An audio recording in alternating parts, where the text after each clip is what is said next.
Hi everyone, welcome back to the channel and welcome back to another reaction video. Today I'm going to be watching, reviewing, and reacting to Season 1, Episode 2 of Dark from Netflix. So the first episode of this series was a bit of a mind bender, to say the least. There's clearly a lot going on and that it's going to take a while to put the pieces together. So again, I mentioned this in my last video, but I appreciate everyone avoiding any sort of spoilers or giving too much away. Excuse the cats being crazy in the background, they're playing like nutsos. But yeah, it seems that we've got something going on with time, not just because of the references to it that we've seen so far throughout the series, but also because there seems to be something happening with the disappearance of children in particular increments of time of 33 years. And the current, disappearances of children, they're winding up in some weird room with crazy bright wallpaper and an 80s TV with 80s music videos on and getting some crazy thing done to their heads, whatever's happening. But yes, so, and then you had the older man who was saying things like, it's happening again. So something going on with children disappearing and time in a particular cycle. And at the same time, one of the main characters, Jonas's father, had committed suicide and left a note saying not to open it until a very particular time on a specific date, and it just so happened to be the case that when that date and time arrived and his mother was opening the note, that was the same instant that the young boy disappeared here at the end of the last episode, and you had crazy goings on with the flashlights all going out, and there's all sorts of strange, supernaturally strange stuff going on that I'm assuming we're going to unravel bit by bit throughout the course of the show, and I'm very curious to see where we're going to go next. Seems quite a lot of mysterious things happening in this little town. But alright, so let's get into episode 2. Episode 2 of Dark, show full of mystery. Here we go. At first I thought that might be blood, but it's like black ink.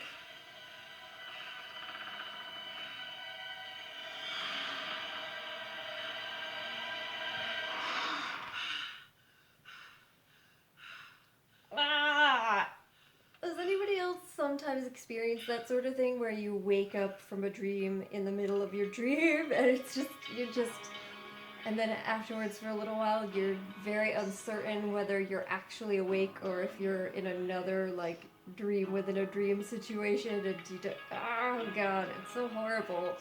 I hate when that happens so much.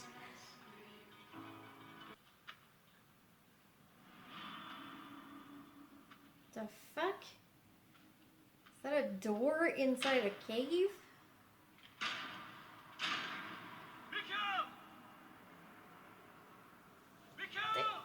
The hell?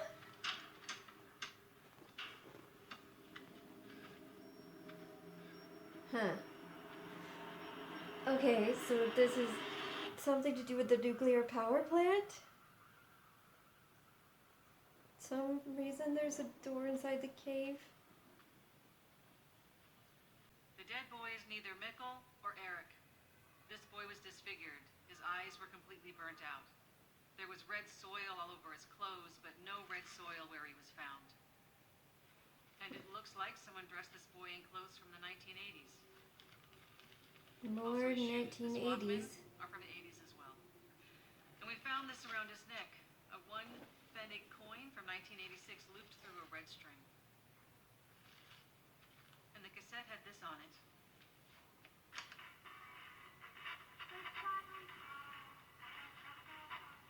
Well, that's the song that was playing on the TV. And again, referencing time. Jeez, we set that up quickly.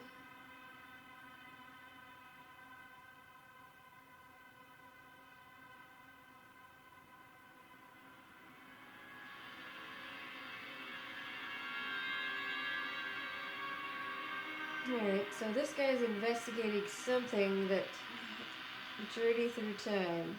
Okay, so he's got a sense of some sort of crazy time stuff is happening.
And so, at least Made a map of hypothetically, the because of caves. this massive gravitational influx that occurs within a black hole, it appears quite possible that it can actually distort both space and time.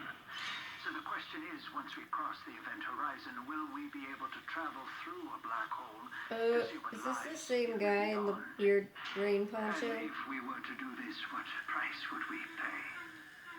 We're talking about How traveling far through would time. scientists go?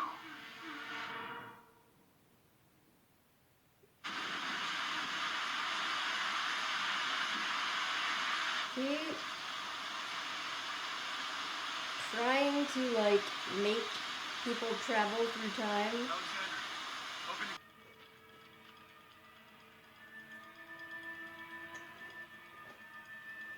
It's a pretty elaborate map of those caves.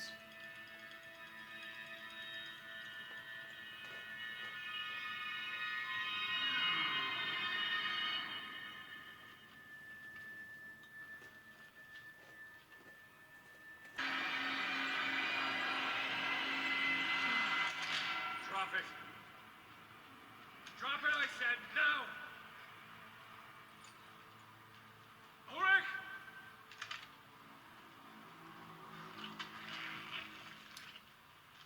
Oh, the drugs.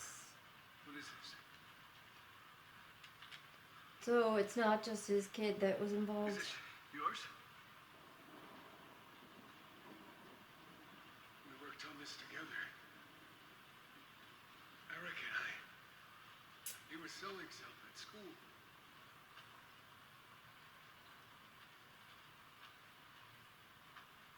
Were you at the plant yesterday?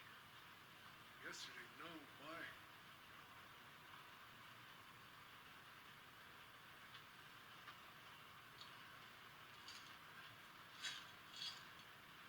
What is this? When people bring their junk here, you always find something. Eric was saving for a motorbike.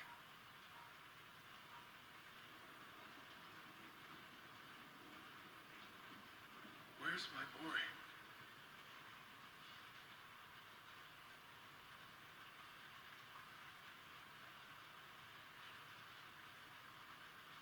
I don't know yet.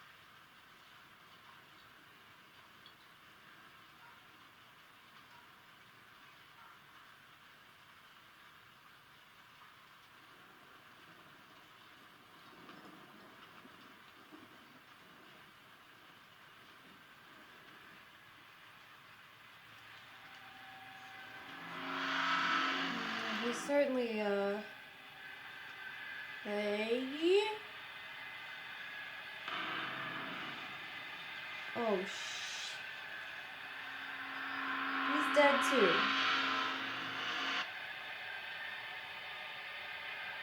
Poncho Man killed somebody else. Now they killed Eric. And Ulrich certainly was acting differently towards him than in the first episode when he was asking where his son was. 'Cause now he can relate.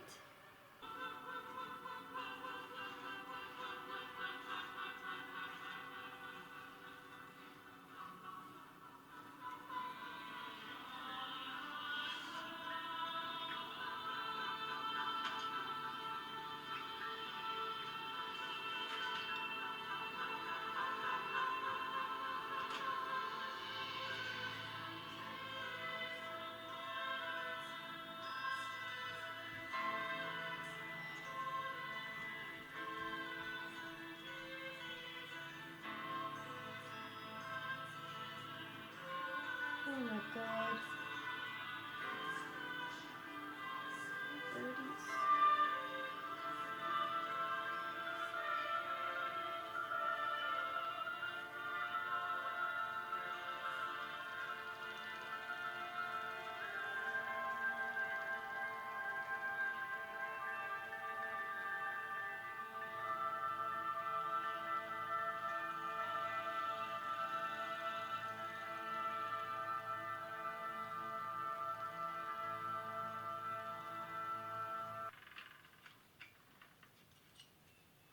Who are you?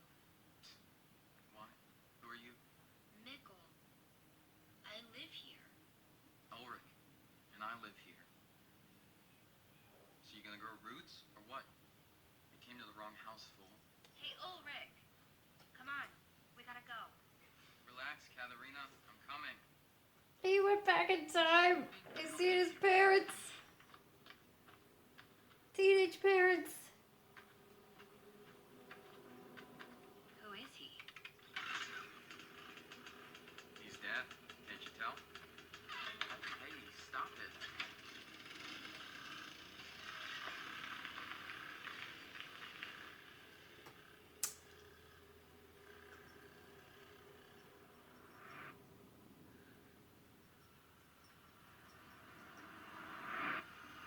Yeah.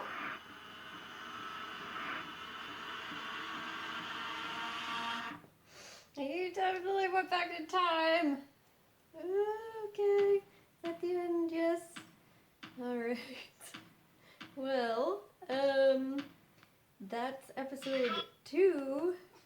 So, alright. So we're definitely not just dealing with weird cyclical time patterns. We are definitely dealing with time travel here in this show. So, I'm curious. On the one hand, you do seem to have actual time travel because Mikkel, who disappeared, now is walking out of the cave into the past. And so, 1986, so this is the 33 years. It still is the 33-year cycle, and he went back 33 years.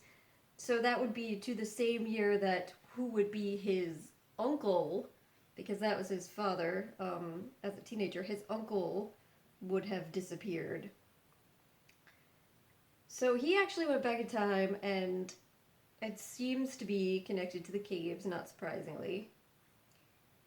And then also Jonas's father, who is caught up in this time thing somehow, had detailed maps of the caves and mentioned he wrote something about a crossing. So there's some sort of like time portal or something that transports people throughout time, and it seems like 33 years is somehow related to maybe where it can transport you or not or whatever, but it's somehow to think about because the caves also has some weird connection to the nuclear power plant, and I'm wondering how this all ties into like the other weird phenomena we're seeing, like the energy flashes, power going on and off, the birds dying and just dropping from the sky during those energy flashes. And I'm wondering if the power plant has caused something, it's all caught up in it in some strange way. Yeah, but I don't know. And then on top of that, so the kids that are trapped in the room and then basically killed, as part of, I guess, an experiment. Whoever the guy in the poncho is trying to experiment on them. And is that experiment also about trying to travel through time or time in some way, because like he had the song about time on the one kid's Walkman, and he had the song about time playing in the room. I don't know. And the poncho guy that had them and that was dragging Eric's body out, is that the same poncho guy that was in the hotel with all of the stuff pasted up on the walls, taped up on the walls, that had to do with time and time travel? I mean, I would assume so. That would make sense. But no idea who he is or what he's doing or how that ties into the transportation of Mikkel back through time to see his teenage parents. So we have Jonas continuing to have these weird dreams and visions involving his father covered in some sort of black sticky-like substance. And that's somehow tied to everything that's going on. And then you've got a ton of people in this episode. Like I was saying, this is the episode of everyone acting very suspicious in terms of their involvement in disappearing children or whatever's going on here. I think that, you know, one person that was seen as acting suspicious was Eric's dad, but now maybe we can kind of chalk that up to the drugs. And so maybe he's kind of, his suspiciousness has to do with like a more mundane thing. And I'm curious if that's kind of what they're laying the groundwork with, that we're going to see a lot of people acting weird and suspicious, having various types of secrets, but most of them are mundane, and then eventually we're going to find out which ones are not mundane and are caught up in this weird time stuff. But yeah, so he was acting suspicious this episode. Really anything involving the nuclear power plant and anybody involved with that was acting suspicious. Ulrich's parents, especially the dad, acting suspicious. The Jonas's therapist guy sitting and crying in the car, acting suspicious. Yeah. So lots of people acting in curious ways. So we'll be left to find out whether they have anything to do with the various disappearances and all of this time stuff, I guess, going forward. But yeah, another very interesting episode, and I'm gonna be curious to see what in the world is going on. I guess, like, I can't possibly make any sort of prediction, you know? Like, normally I would say, I'm curious to see what happens with so-and-so. I think that this sort of thing might be going on, but I don't know. Yeah, I don't. I really don't know what's going on at all. But that's kind of cool. That's kind of nice. Yeah, very curious, but very much enjoying the show so far. And like I said, looking forward to seeing how it continues to develop going forward. So, all right, I'm gonna wrap this up here. And again, if you have questions, comments, please do leave them down below, but try to avoid spoiling anything if possible. So I'll just say thank you very much for joining me today. Hopefully I will see you next time. Bye.